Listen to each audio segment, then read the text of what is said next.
Breaks. Hindi pwede eh! Pero tititignan ko lang. Huwag kang makulit! Hindi pwede makita ko! Huwag kang makulit! Titignan ko lang. Huwag kang makulit! Ako dito si Grace. Si Grace kasi simple lang yung buhay nila eh. Patulong sila sa pamilya, yung kapatid niya, yung nanay niya, tsaka siya. Tapos nagkasakit yung nanay niya. So, tapos yung kapatid na, autistic pa. So, nung nagkasakit yung nanay niya, siya yung kumakahid sa pamilya. Parang lahat ng trabaho, pinapasok niya na. Hanggang sa dumating sa point na wala siyang choice, parang forced choice na pumasok siya sa isang trabaho na hindi niya naman gusto. The way na inarte ko siya dito sa movie na to, parang ako lang yun. Alam mo yun, yung parang sobrang kulit, sobrang ginagawa niyang light lahat pag nagalit-galit talaga. So, pag napanood nila yung movie na to, kung anong si Grace, kung paano magalit, kung paano matuwa, kung paano mang-asar, ganun din ako. Ako naman si Evo dito. At malalaman niyo ito kung pangalan dito sa pelikula nito pag pinanood ninyo.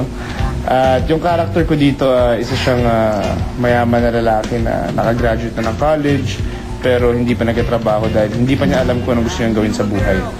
So he's taking his time, hindi siya nagmamadali. Pero yung approach niya sa buhay ay happy-go-lucky lang. Pati yung mga relationships niya, hindi masyadong seryoso, ganun. Until makilala niya yung isang babae na magbabago sa kanyang buhay na hindi niya ina-expect na may dating sa babae niya. Well, may mga konting similarities sa character. Siyempre, pag pinoportray mo yung character, you also share a bit of yourself. Siguro yung balance ng character na happy-go-lucky pero at the same time, he wants to lead a good life. Si Evo is played by Richard. He is a kind of guy na has everything in life. He has it good, he has it easy, pero hindi niya alam kung ano gusto niyang gawin sa buhay.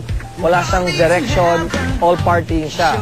Si Marian naman is on the other side of the spectrum na hirap sa buhay, pero focused, alam sa buhay, mas may diskarte sa mga bagay-bagay. So, nung nag-cross path yung dalawa, before opposites got attracted to each other, the opposites were against each other.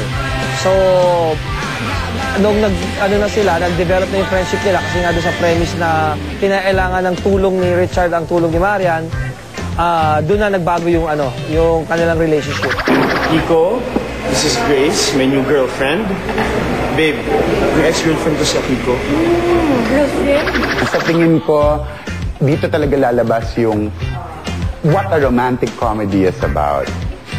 And this perfect casting, perfect pairing of Richard Gutierrez and Marian Rivera. So Richard is known to be parang Valentino. He's the Valentine's Day guy, and we wanted to have a new Valentine's Day girl.